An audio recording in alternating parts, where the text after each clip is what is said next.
آٹے کا وہ پہنچ گیا 150 روپے کلو پہ. جو چاول ہے وہ تقریباً دگنے ہو گئے چاول کی قیمت. تو ہر چیز جو یہ مہنگی ہوئی ہے, روپیہ تیزی سے گر گیا. تو پوچھیں گے تو صحیح کہ لوگ کہ ایک تو حکومت بدل کے یہ عذاب آ گیا, اور اس کے بعد جو دہشت گردی ختم ہو گئی تھی, بالکل نیچے چلی گئی تھی, وہ پھر سے بڑھنی شروع ہو گئی ہے. اور اس کے علاوہ کسی کو یہی نہیں پتا کہ اب ملک جا کدھر رہا ہے. نہ کوئی قانون ہے, نہ ملک کی کوئی آئین کی کسی کو پرواہ ہے. عدالتوں کے اوپر علیحدہ پریشر ڈالا ہوا ہے.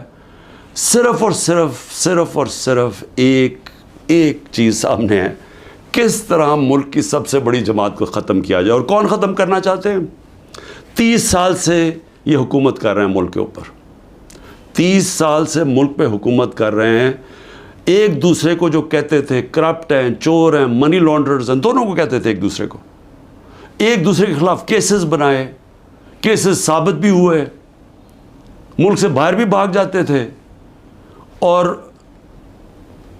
وہ آج اکٹھے مل کے کوششیں کر رہے ہیں کہ اسٹیبلشمنٹ کے کندھے پہ چڑھ کے کیسے ملک کی سب سے بڑی جماعت کو ختم کریں. اور اس کے اندر ہمارا ملک تیزی سے نیچے جا رہا ہے, مایوسی بڑھتی جا رہی ہے. جب 12 لاکھ پاکستان کے پروفیشنلز ملک چھوڑ کے چلے جائیں, یہ پیسے سے زیادہ, یہ جو ہمارا ڈالر باہر نکلا ہے, کیونکہ یہ اپنے ڈالرز بھی لے کے گئے ہوں گے نا, تو جو ڈالرز باہر جا رہے ہیں وہ علیحدہ چیز ہے. لیکن جو برین ڈرین ہوئی ہے, جو آپ کے وہ لوگ جو کہ سب سے زیادہ معاشرے کی اٹھانے میں ان کا ہاتھ ہوتا ہے, پروفیشنلز کا, وہ جب ملک چھوڑ کے جا رہے ہیں, بزنس مین وہ ملک چھوڑ کے جا رہے ہیں, جو آپ کے ڈاکٹرز ہیں ہاسپٹلز میں, جو اسپیشلٹیز کے اندر جو ڈاکٹرز ہیں, جو اسپیشلسٹ ہیں, جب وہ ملک چھوڑ کے جا رہے ہیں, تو مجھے بتائیں ملک کا کیا مستقبل ہے.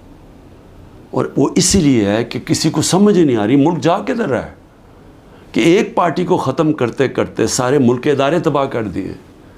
کسی ادارے کے اوپر لوگوں کو اس وقت اعتماد نہیں ہے. FIA کو تو لگایا ہوا ہے کہ جی کسی نہ کسی طرح پکڑو عمران خان کو اور یہ PTI کی لیڈرشپ کو, کسی طرح سائفر پہ پکڑ لو. یہ نہیں پتا کہ سائفر جتنی سائفر پہ بات ہوتی ہے تو ساری انگلیاں ان کے اوپر آتی ہیں.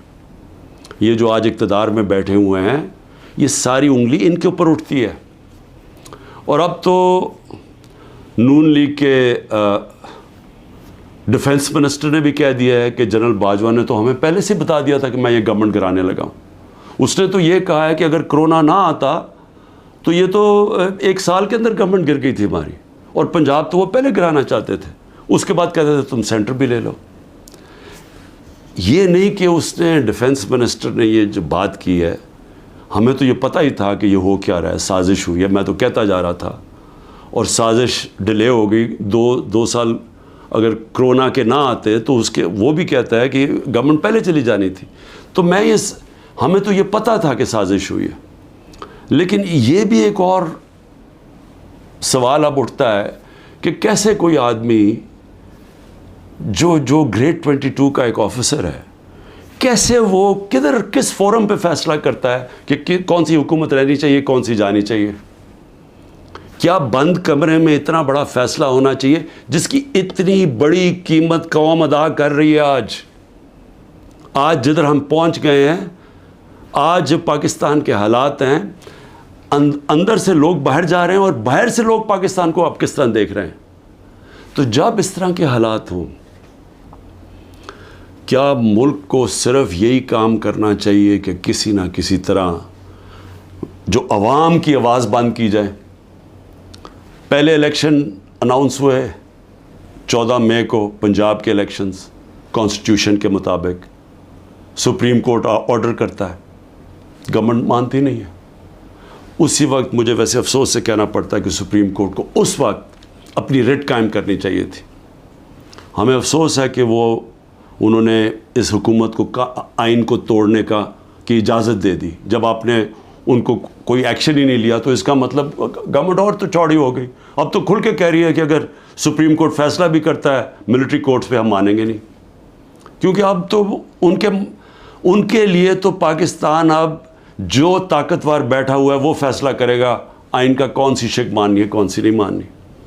تو میں صرف اس کا یہ آگے بڑھنے سے پہلے یہ جو جنرل باجوہ کی باتیں اب سامنے آ رہی ہیں، کئی ایسی باتیں ہیں جو میں اس لیے نہیں کرتا، میں اپنے اداروں کو نقصان نہیں پہنچانا چاہتا، لیکن جو یہ جس طرح انہوں نے ایک سازش کر کے گورنمنٹ گرائی اور کیسے وہ ملے ہوئے تھے دوسروں کے ساتھ، یہ جو پی ڈی ایم کے لوگوں کے ساتھ کیسے ان کے رابطے تھے، اور کیسے انہوں نے جو سب سے بڑا ظلم کیا کہ احتساب کا عمل ختم کیا.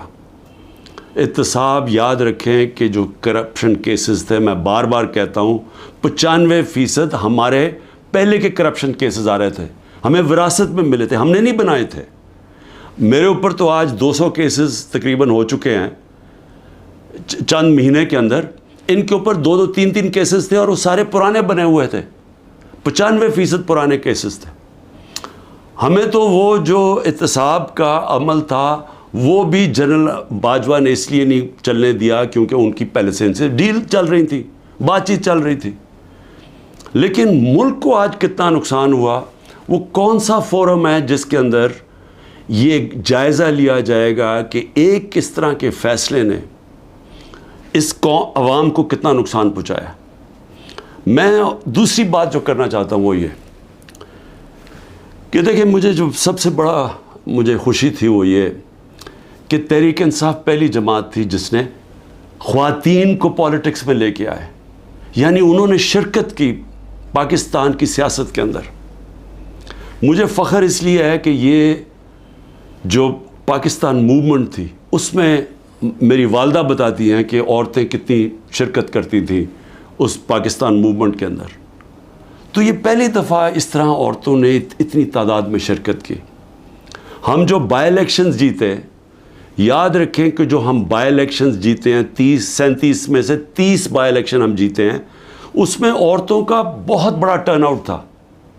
یہاں الیکشن کمیشن کو مصیبت پڑی ہوتی ہے کہ اگر اتنی عورتیں نہ پولنگ اسٹیشن پر نکلی تو ہم الیکشن کینسل کر دیں گے. یہاں ریکارڈ ٹرن آؤٹ ہوا عورتوں کا جس سے ہم نے بائی الیکشن جیتے. لیکن جو اس حکومت نے کیا ہے عورتوں کے ساتھ جو کیا ہے، پہلے تو یہ چھوڑے نا کہ ہمارا دین کیا کہتا ہے کہ کیسے کیا رویہ ہمارا ہونا چاہیے اسلام میں عورتوں کے ساتھ. اس کے بعد ہمارا جو کلچر ہے، میں بار بار لوگوں کو بتاتا ہوں کہ میں جب پہلی دفعہ باہر گیا پاکستان سے تو میں حیران ہو گیا. اس طرح کی عورتوں کی عزت باہر نہیں ہے، مغربی معاشرے میں نہیں ہے جو کہ ہمارے معاشروں میں ہے.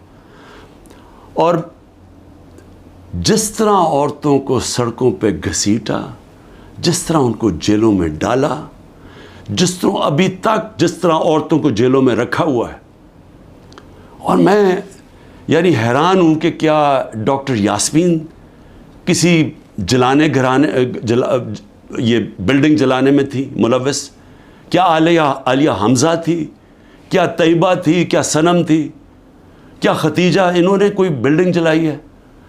ان کو اتنی بڑی سزا کہ 80 دن سے یہ جیلوں میں ہیں. اور بھی عورتیں ہیں، کوئی جیو فینسنگ میں کوئی عورت مل گئی اس کو پکڑی جیلوں میں ڈال دیا، اور ان کے بچے ہیں اور اس کے باوجود ان کو جیلوں میں رکھا ہوا. یہ کون سے معاشرے میں ہوتا ہے؟ اور یہ پرامن احتجاج تھا. پرامن احتجاج آئین ہمیں حق دیتا ہے. یہ پاکستان کا قانون نہیں توڑا تھا کسی نے. جو لوگوں نے جا کے کور کمانڈر ہاؤس جلایا تھا اس کے اوپر پوری تفتیش ہونی چاہیے اور سزا ملنی چاہیے، لیکن ان کو بھی تفتیش کریں. وہاں کوئی CCTV کیمرہ لگے تھے، سیف سٹی کے کیمراز تھے، پتہ تو چلے کہ کیا ہوا ہے. ہمیں پتہ ہے کہ عسکری ٹاورز کس نے جلائے ہیں، ہمارے پاس ایویڈنس ہے. ریڈیو پاکستان کی ایویڈنس مل رہی ہے کہ پشاور کس نے جلایا ہے. تو ایک ون سائیڈڈ ویو دے کے تو ساروں کو ہی اوپر ایکشن لے لیا جس میں عورتیں جیلوں میں ڈال دیے. اور عورتوں کا ان کے جو باہر عورتیں ان سے کیا ہو رہی ہیں وہ چھپی ہوئی ہیں. ہماری جو تنظیم کی عورتیں تھیں ان کے گھروں کے اوپر اٹیکس، کئیوں کے خامد کو پکڑ کے لے گئے، کئیوں کی بزنسز بند کر دی، جو خامدوں کی ہسبینڈز کی بزنس بند کر دی. یعنی وہ اتنی مشکلوں میں ان کو ڈال دیا. اور کئی تو چھوڑ کے چلے گئے پالیٹکس. انہوں نے کہا جی ہم نہیں کر سکتے، یہ کون کر سکتا ہے یہ مجھے بتائیں؟ جن عورتوں کے بچے ہوں، جن عورتوں کے خامد ہوں، بھائی ہوں، باپ ہوں، وہ جب دیکھیں گے کہ یہ ہو رہا ہے عورتوں کے ساتھ، کون اجازت دے گا اپنی عورتوں کو پولیٹکس میں آنے کے لیے؟ اور اس سے بڑا ظلم کیا ہو سکتا ہے کہ 50% آپ کی آبادی آپ ان کو پولیٹکس سے باہر نکال دیں، جبکہ وہ شرکت کرنا شروع کر دی تھی۔ ایک سیاسی شعور پیدا ہو گیا تھا جس میں عورتیں کیا، بچے، نوجوان، بوڑھے، لیکن جو عورتوں کی شرکت تھی، مجھے ایسے لگتا ہے کہ یہ پلان کے تحت، یہ پلان کر کے عورتوں کو سیاست سے باہر کیا جا رہا ہے۔ جس طرح انہوں نے اوورسیز پاکستانیز کی ووٹنگ کینسل کروائی، ہم نے جو ان کو ووٹنگ رائٹس دلوائے تھے، ہم نے ان کے پوری سسٹم کے کیسے انہوں نے شرکت کرنی ہے پاکستان کی الیکشن ڈے کے اوپر، پاکستان کے الیکشنز میں ووٹ ڈال کے، وہ انہوں نے ختم کروایا اوورسیز پاکستانیز کو، جن کے پیسے پہ ملک چلتا ہے۔ وہ اوورسیز پاکستانی اگر وہ اپنی ریمیٹنسز روک دیں، آدھا بھی پیسہ کام کر پاکستان بینکرپٹ بالکل ہی بیٹھ جائے گا۔ ان کی انہوں نے بند کروا دی، کیونکہ وہ اوورسیز پاکستانی زیادہ تر تحریک انصاف کے تھے، ان کی ووٹنگ رائٹس ختم کروا دی۔ اور اب آ کے عورتیں، جو انہوں نے نظر آیا ان کو کہ عورتیں نکل رہی ہیں الیکشن میں، ووٹس ڈال رہی ہیں، جو بائی الیکشنز تحریک انصاف جیتی اس میں عورتوں کا بہت بڑا ہاتھ تھا، انہوں نے اب ان عورتوں کے اوپر یہ جان کے سختی اور ظلم کر رہے ہیں تاکہ وہ بھی پالیٹکس سے باہر ہو جائیں۔ اور میں پھر سے کہتا ہوں، اس سے بڑا معاشرے پہ کیا ظلم کر سکتے ہیں آپ، کہ صرف اور صرف یہ چوروں کا ٹولہ اوپر ملوث کرنے کے لیے یہ سارے حربے استعمال کیے جا رہے ہیں، یہ ظلم کیا جا رہا ہے اس ملک کے ساتھ۔ اور میں، کیونکہ عاشورہ بھی ختم ہوا ہے، میں صرف اپنی قوم سے ایک بات کہنا چاہتا ہوں۔ دیکھیں، ہم نے حضرت امام حسین کی شہادت سے کیا سیکھا ہے؟ ہم نے سب سے پہلے یہ چیز سیکھی کہ جو لا الہ الا اللہ، جس کا اللہ جس کو ایمان دے دیتا ہے، اور جس کو علامہ اقبال کہتے ہیں عشق، اور میں نے ایک علامہ اقبال کا فارسی میں نے ٹویٹ بھی کیا ہے، اور میں نے اس کو اپنی انسٹاگرام اور سارے فورمز پہ کہا ہے کہ وہ فارسی کا ہے، لیکن اس میں انگریزی میں بھی اور اردو میں بھی پورا اس کا ترجمہ ہے۔ تو علامہ اقبال ان کی شہادت کو کیسے دیکھتے ہیں؟ اتنی خوبصورتی سے انہوں نے بتایا ہوا ہے کہ لا الہ الا اللہ کا مطلب آزادی، اور آزادی خوف سے بھی، آزادی اپنی میں سے بھی، اور وہ آتی ہے عشق اللہ سے عشق کرنے سے۔ اور وہ ہے جب لا الہ الا اللہ، جب آپ اپنے ذہن میں دعویٰ کر دیتے ہیں، پھر آپ کسی کے سامنے نہیں جھکتے۔ تو جب پتہ تھا کہ وہ پوری کی پوری فوج سامنے کھڑی ہے، پیچھے نہیں ہٹے، جھکے نہیں۔ اور جو ان کی شہادت تھی، جس طرح علامہ اقبال کہتے ہیں کہ صدیوں تک مسلمان جب کھڑا ہوتا تھا ظلم کے خلاف، غلامی کے خلاف، تو وہ لا الہ الا اللہ اور امام حسین، حضرت امام حسین کی جو شہادت تھی وہ ہمیشہ یاد رکھتا تھا۔ وہ جو پتہ ہوتے ہوئے ایک انسان کو کہ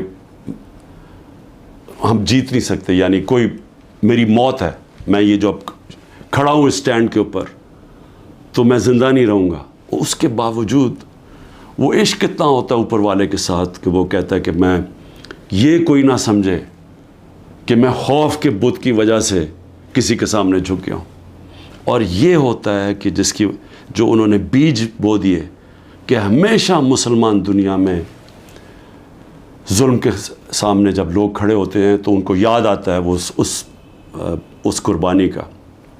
اور یہ بھی یاد رکھیں کہ یزید نے کیسے یہ ظلم ہونے دیا تھا، وہ کیوں کامیاب ہوا، کیونکہ کوفہ کے لوگ اتنے خوف زدہ تھے۔ اس نے اپنا گورنر، ظالم گورنر کو رکھا تھا وہاں، اس کے ظلم کی وجہ سے وہ اتنے سہمے ہوئے تھے، وہ اتنے ڈر گئے تھے یزید کے ظلم سے کہ وہ نکلے نہیں۔